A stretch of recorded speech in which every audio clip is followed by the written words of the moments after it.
السلام علیکم ورحمۃ اللہ وبرکاتہ۔ جی اسٹوڈنٹس، کیسا جا رہا ہے؟ ترجمے سمجھ میں آ رہے ہیں؟ امید کرتی ہوں کہ آپ کو میرے ساتھ پڑھتے ہوئے کافی چیزوں کا جو بھی اللہ تعالیٰ ہمارا قبول کرے، سب سے پہلے ہم ان چیزوں کی واقفیت حاصل کرتے ہوئے ان سے آشنائی لے رہے ہیں تو ہمارے لیے یہ صدقہ جاریہ بنائے۔ اب گرلز تھوڑا سا ساتھ اس طرح کا ہے کہ آپ کو اپنے ایڈ کرتے چلے جانا چاہیے، جو چیزیں آپ کے لحاظ سے تھوڑی سی اگر تشریح کم ہے تو میں ساتھ ساتھ بتا رہی ہوتی ہوں، اس کے ساتھ آپ دیکھتے چلے جائیں۔ جی آغاز کرتے ہیں اب نئے رکوع کا۔ وَإِذْ، سب سے پہلے ہم با محاورہ اگر پچھلے والے کو دیکھ لیں جو ہم نے پچھلی دفعہ پڑھا کہ کیا اس میں فرمایا گیا۔ بسم اللہ الرحمن الرحیم، شروع اللہ کے نام سے جو بڑا مہربان اور نہایت رحم کرنے والا ہے۔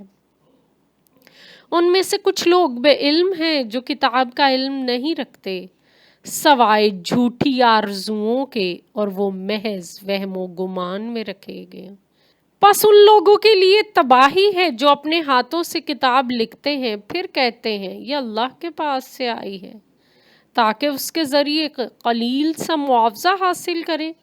پس ان کے لیے تباہی ہے اس چیز کی وجہ سے جو انہوں نے اپنے ہاتھوں سے لکھی، اور اس کمائی کی وجہ سے جو وہ کر رہے ہیں۔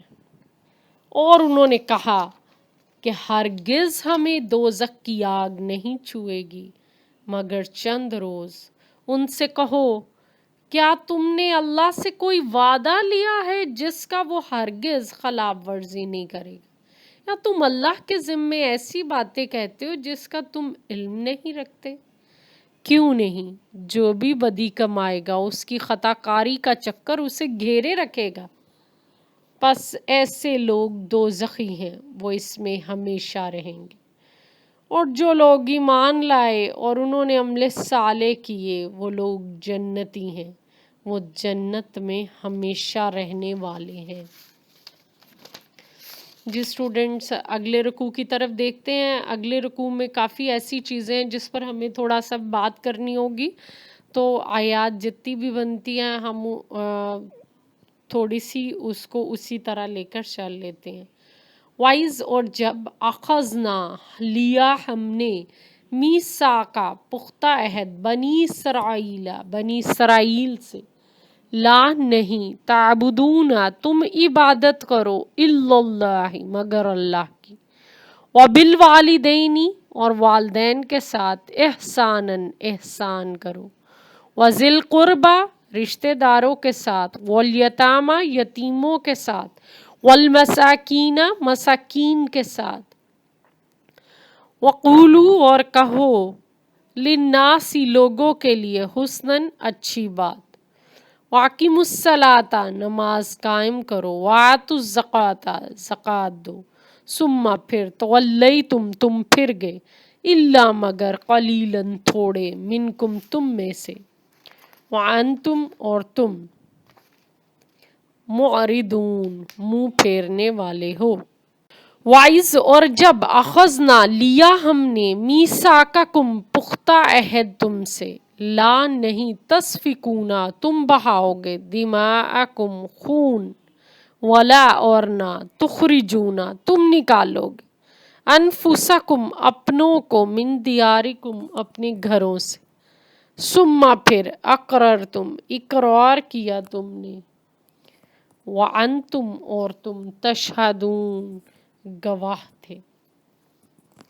جی اسٹوڈنٹس، میں چاہ رہی ہوں کہ ابھی ہم یہی والی آیات دیکھ لیں تاکہ جتنا بھی اس میں تشریح کے پوائنٹس ہیں وہ اچھی طرح ہم ذہن نشین کر سکیں۔ اصل میں اس میں کچھ ایسے پوائنٹس تھے جو آپ کے بک میں صرف ٹو دا پوائنٹ ایک ہی چیز کو بیان کر دیا گیا ایک جگہ پر، تو میں آپ کو اس کی پوائنٹ اچھی طرح لکھوانا چاہ رہی تھی۔ جی سب سے پہلے تو گرلز آپ دیکھیں اس کے با محاورے کے ترجمے کی طرف۔ اور جب ہم نے اسرائیل کی اولاد سے یہ وعدہ لیا کہ تم اللہ کے سوا کسی کی عبادت نہیں کرو گے اور والدین سے حسن سلوک سے پیش آؤ گے، قرابت داروں کے ساتھ، یتیموں اور مساکین کے ساتھ، اور یہ کہ تم لوگوں سے بھلی بات کہنا، نماز قائم کرنا اور زکوٰۃ ادا کرنا۔ پھر تھوڑے آدمیوں کے سوا سب اس وعدے سے پھر گئے اور تم اب بھی منہ پھیرنے والے ہو۔ اور جب ہم نے تم سے پختہ عہد لیا، تم اپنوں کا خون نہیں بہاؤ گے اور ان کو اپنے گھروں سے نہیں نکالو گے، تو تم نے اس کا اقرار کیا اور تم اس کے گواہ ہو۔ اب یہ گرلز دیکھیں کہ اس آیت میں اگر یہ آیت آتی ہے تو سب سے پہلے آپ ٹو دا پوائنٹ کہ میثاق کسے کہتے ہیں؟ پختہ وعدے کو کہا جاتا ہے۔ اور اگر آپ دیکھیں کہ آیات 40 سے 43 تک بھی بنی اسرائیل کو اللہ تعالیٰ نے اپنے وعدے یاد دلائے ہیں۔ اب اللہ کے وعدے کیا ہیں کہ اللہ تعالیٰ کا جو حکم ہے اس کو مانا جائے۔ اب یہاں پر بڑے اچھے طریقے سے جو پہلی بات بیان کی گئی ہے وہ اللہ تعالیٰ کا فضل ہے کہ اللہ کے ساتھ کسی اور کو شریک نہ ٹھہرایا جائے، اللہ کے ساتھ اسی طرح پیش آیا جائے جس طرح کے رب ہونے کی حیثیت سے ہمیں اس کی عبادت کرنی چاہیے۔ تو یہاں کچھ چیزیں آپ پہلے پڑھ چکے ہیں، میں آپ کو ساتھ بتا دوں گی، لیکن سب سے پہلے یہاں آپ تذکرہ کریں گے کہ اللہ کے سوا کسی کی عبادت نہ کی جائے۔ ہم اللہ تعالیٰ کی عبادت کے ریفرنس میں اگر دیکھیں تو اللہ وہ ذات ہے جو کہ اس لائق ہے کہ اسی کی عبادت کی جائے۔ اللہ تعالیٰ کے بارے میں سورۃ الفاتحہ میں ہی ہے ایاک نعبد و ایاک نستعین، کہ ہم صرف تیری ہی عبادت کرتے ہیں اور تجھ ہی سے مدد چاہتے ہیں۔ اللہ تعالیٰ کی عبادت یا اس سے محبت کیوں کی جائے؟ کیونکہ اللہ تعالیٰ نے خود سورۃ البقرہ میں فرمایا یا ایھا الناس اعبدوا ربکم الذی خلقکم، اے لوگو اپنے رب کی عبادت کرو جس نے تم کو پیدا کیا ہے۔ اور اللہ کی عبادت صرف اللہ کے لیے خالص کرنا یہ ضروری ہے۔ اللہ تعالیٰ نے اس چیز کا حکم دیا ہے کہ اللہ کے ساتھ کسی اور کو شریک نہ ٹھہرایا جائے۔ وَقَضَىٰ رَبُّكَ أَلَّا تَعْبُدُوا إِلَّا إِيَّاهُ، اس چیز میں بھی حکم ہے کہ اللہ کے علاوہ کسی اور کو شریک نہ ٹھہرایا جائے۔ سورۃ اللقمان میں بھی ذکر ہے ان الشرک لظلم عظیم، بے شک شرک بہت بڑا گناہ۔ جو لوگ اللہ کے آگے نہیں جھکتے وہ پھر ہر در پہ جھکتے ہیں۔ اسی کو شاعر کہتا ہے یہ ایک سجدہ جسے تو گراں سمجھتا ہے، یہ ایک سجدہ جسے تو گراں سمجھتا ہے، ہزار سجدوں سے دیتا ہے آدمی کو نجات۔ پھر اس کے بعد تذکرہ کیا گیا ہے والدین سے حسن سلوک سے پیش آیا جائے۔ وَقَضَىٰ رَبُّكَ أَلَّا تَعْبُدُوا إِلَّا إِيَّاهُ وَبِالْوَالِدَيْنِ إِحْسَانًا، اور تیرے رب نے تجھ کو حکم دیا ہے کہ اس کے علاوہ کسی کی عبادت نہ کی جائے اور والدین سے حسن سلوک سے پیش آیا جائے۔ ہمیں یہ عبادت کے بارے میں نماز میں بھی سکھایا گیا ہے۔ آپ دیکھیں ربنا اغفر لی ولوالدی، ہمیں کہا گیا ہے کہ اپنی نماز کا ایک حصہ مقرر کیا گیا ہے کہ ہم اپنے والدین کے لیے بخشش مانگتے ہیں۔ پھر ہمیں یہ سکھایا گیا ہے، کہہ دیا گیا رب ارحمہما کما ربیانی صغیرا، ہمیں اللہ کا ہی حکم ہے میرے رب میرے والدین پر رحم فرما، بخشش فرما جس طرح انہوں نے مجھے بچپن میں پالا ہے۔ اس کے بعد رشتہ داروں کا حکم دیا گیا کہ ان کے ساتھ اچھے طریقے سے پیش آیا جائے۔ نبی صلی اللہ علیہ وآلہ وسلم نے بھی فرمایا لا يدخل الجنت قاطع، قطع تعلقی کرنے والا جنت میں داخل نہیں ہوگا، یعنی جو اپنے رشتہ داروں سے برا سلوک کر کے ان سے بول چال چھوڑ دے، قطع تعلقی اسے کہا گیا، تو ایسا شخص جنت میں نہیں جائے گا۔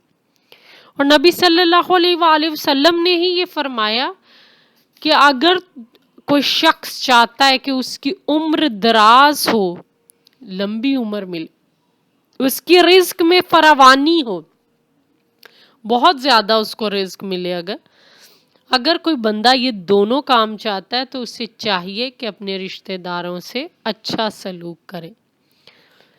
اور پھر کیا کہا؟ یتیم اور مساکین کے بارے میں ارشاد ربانی بھی ہے، وَفِي أَمْوَالِهِمْ حَقٌّ لِلسَّائِلِ وَالْمَحْرُومِ، ان کے مال میں سائل اور محروم لوگوں کا بھی حصہ مقرر کیا گیا ہے، یعنی جن لوگوں کے پاس کچھ نہیں ہے۔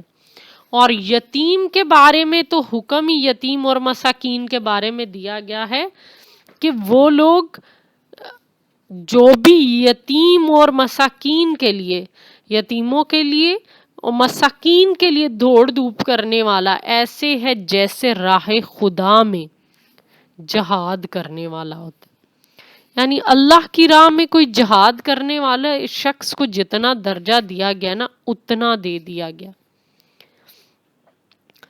پھر جو حکم دیا گیا یہاں پر پانچویں بات، جو وَقُولُوا لِلنَّاسِ حُسْنًا، لوگوں سے بھلی بات کہو۔ اب سب سے پہلے تو حکم ہی ہے خیر الناس من ينفع الناس، بہترین انسانوں میں سے شخص ہی وہ ہے جو کہ لوگوں کے لیے بہتر ہو۔ لیکن یہاں پر سب سے ضروری چیز رسول صلی اللہ علیہ وآلہ وسلم نے فرمایا المسلم من سالم المسلمون من لسانہ و یدہ، بھلی بات آپ کیسے کرتے ہیں؟ اپنی زبان سے۔ تو مسلمان تو ہے ہی وہ جو اپنی دوسرے مسلمان کو اپنی زبان اور اپنے ہاتھ سے محفوظ رکھے، یعنی تکلیف نہ دے۔ اور یہی بات دوسری جگہ آپ صلی اللہ علیہ وآلہ وسلم نے فرمائی مجھے دو چیزوں کی ضمانت دو، میں تمہیں جنت کی ضمانت دیتا ہوں، اس میں ایک زبان کی ضمانت دو تو میں تمہیں جنت کی ضمانت دیتا ہوں۔ اور پھر دیکھیے کہ نماز کا حکم دیا گیا، اقیموا الصلاۃ۔ یہ نماز کے بارے میں آپ پہلے بھی جو آیت میں نے بتائی سورۃ بقرہ کی 40 سے 43 والی آیت میں، اس میں بھی اقیموا الصلاۃ کا حکم دیا گیا ہے، اور قرآن میں دوسری جگہ بھی حکم دیا گیا اقیموا الصلاۃ وآتوا الزکوٰۃ، نماز قائم کرو زکوٰۃ دو۔ حکم دیا گیا اقیموا الصلاۃ ولا تشرکوا ولا تکونوا من المشرکین، نماز قائم کرو اور مشرکوں میں سے نہ ہو جاؤ۔ نبی صلی اللہ علیہ وآلہ وسلم نے بھی فرمایا نماز دین کا ستون ہے۔ اور قیامت کے دن پہلا سوال نماز کے بارے میں ہوگا۔ آپ اس طرح بھی تذکرہ کر سکتے ہیں کہ نماز کے بارے میں نبی صلی اللہ علیہ وآلہ وسلم ایک دفعہ صحابہ کے ساتھ بیٹھے ہوئے تھے تو پوچھا مجھے بتاؤ اگر تمہارے گھر کے باہر ایک نہر بہہ رہی ہے اور کوئی دن میں 5 مرتبہ اس میں نہائے، کیا کوئی میل کچیل باقی رہ جائے گی؟ صحابہ نے کہا نہیں۔ آپ نے فرمائی یہی حال 5 نمازوں کا ہے،